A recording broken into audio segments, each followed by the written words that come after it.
last word is me. Can you believe that, man? The last word. Yeah, that's right. You got it. Last word. Has finally happened. Damian Lillard of the Portland Trail Blazers has finally asked for a trade, and he wants to be traded to the, surprise, surprise, Miami Heat. Now, if this trade does take place, it would be a trade that I predicted in one of our earlier episodes, and I told this man, but he didn't want to hear it because he said, who wants to trade for Tyler Hero?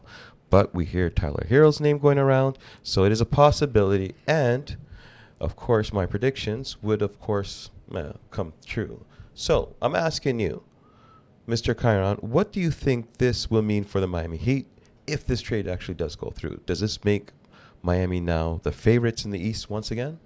Or does it just put them up there battling to secure or fight for the number one spot in the East? What do you think? Well, when and if Dame is moved to Miami, it will be actually one of the moves that has a great impact of this offseason. A lot of the moves in the offseason signings so far are not changing the landscape of the NBA. Dame's ability to make shots, create shots, and be that type of leader for a team will definitely aid the Miami Heat. Now, the ability for Miami to make that happen is a different question, right? As you mentioned, Tyler Hero is going to be the central name in that deal or package.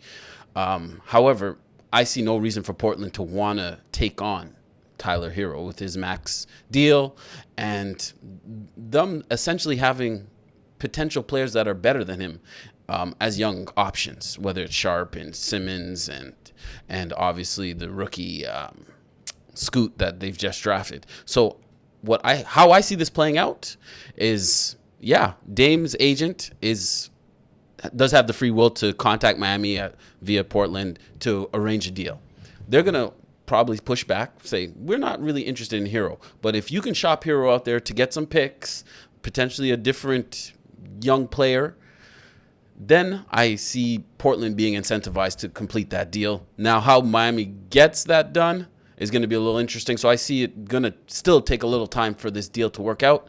However, Portland as an organization, we're going to find out if they really want to stand by Dame and get him to where he wants, or are they more invested in their own self-interest and getting the best deal for them. Well, that's a great point. One of the trades I've heard out there that's swarming around there, like you said, if you get another team involved, this would involve your good friend Ben Simmons going to the Portland Trail Blazers, Tyler Hero ending up in Brooklyn, and ultimately Damian Lillard would end up in Miami. Of course, picks and other things would be added on to those names, but essential big names would be Ben Simmons with 2 years left on his contract, which might not actually be a bad thing because he is a pass-first point guard. But the problem there is, again, Ben Simmons doesn't show up to play basketball. However, I'm sure this year he's going to, in some sense, play because there's a financial incentive for him to hopefully be able to get another deal showing and he's that had some time off. So this is a year that you expect him to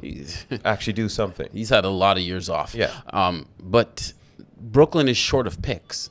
They still owe Houston picks for James Harden deal. That's funny.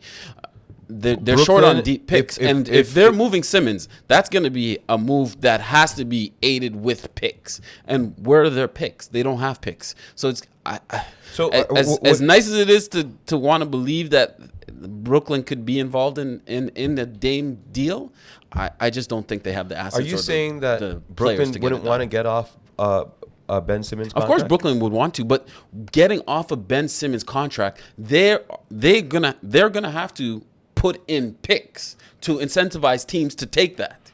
And they don't have picks. What did they get for KD? What did they get for Kyrie? What did they get for Harden? They have a plethora of picks. Are you kidding me? That they're gonna want to give away? Yes.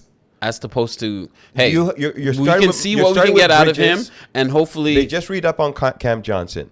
You got Bridges, and you can start with Hero. That's a solid 3. You put yourself under the salary cap. You put yourself in a great position to sign, 1 or 2 big max contracts. I think that's a great supporting cast with 2 strong leaders, big stars. Of course, Brooklyn would put themselves Where are these in two? Who are these I'm stars? just saying Who are it the puts you stars? in a position. I didn't say I know who it is, Okay. but it puts yourself in a position. And with this new CBA, there's a lot of new different movements that we never actually thought would happen, right? Look at James Harden, a disgruntled employee. He thought he turned down, what was it, 163-year deal in Brooklyn.